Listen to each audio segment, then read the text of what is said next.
Beaucoup pensent que l'excellence, c'est faire de grandes choses.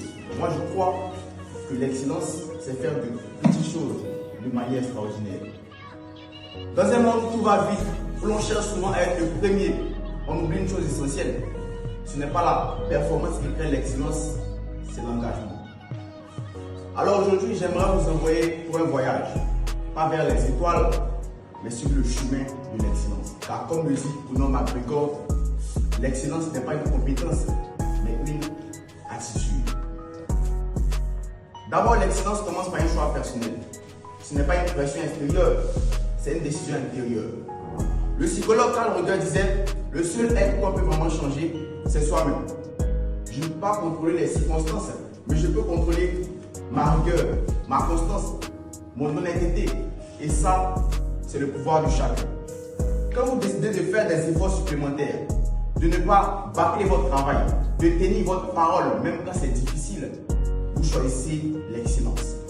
Une étude de l'université de Stanford montre que les personnes qui visent l'excellence plutôt que la perfection développent plus de résilience, de motivation et de réussite sur le long terme. Pourquoi? Parce qu'elles ont compris une chose. L'excellence, c'est progresser comme un avion, pas être parfait. Ensuite, l'excellence se construit dans les détails du quotidien. Ce n'est pas dans les grands discours qu'on la voit, mais dans les petites actions répétées avec soin. Par exemple, un sportif qui s'entraîne tous les matins à 5 heures.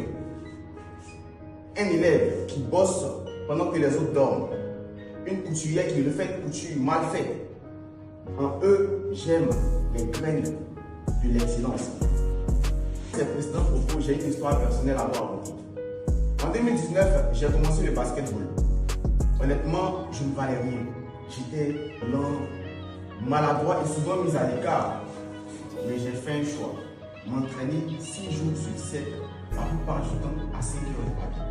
Résultat, 3 ans plus tard, je suis devenu champion de monde. Même si c'est un truc passé, au moins ça s'applaudit. Tout ça pourquoi? Parce que j'ai compris une chose. On ne devient pas excellent par magie, on le devient par engagement. Vous voulez exceller, alors commencez par faire mieux que vous-même hier. Pas mieux que les autres, pas mieux que votre voisin, mieux que vous la veille. Car ce sont les petits choix constants qui changent une trajectoire. Enfin, l'excellence a un impact au-delà de soi. Elle inspire, elle élève, elle attire le respect. Regardez Thomas Sankara. Il a refusé les privilèges. Il a travaillé dur avec honnêteté. Il a montré qu'on pouvait diriger un pays avec intégrité. Ça, c'était de l'excellence en action. Et vous, peu importe votre domaine dans lequel vous êtes, vous pouvez devenir cette lumière silencieuse parce que le monde écoute ceux qui n'ont pas besoin de parler fort pour être entendus. Et si personne autour de vous n'a encore choisi cette voie, alors soyez le premier, soyez l'exemple, soyez le leader. Pour finir, je dirais que l'excellence n'est pas un talent, ni un hasard. C'est un choix, un effort, une répétition, un combat contre la facilité.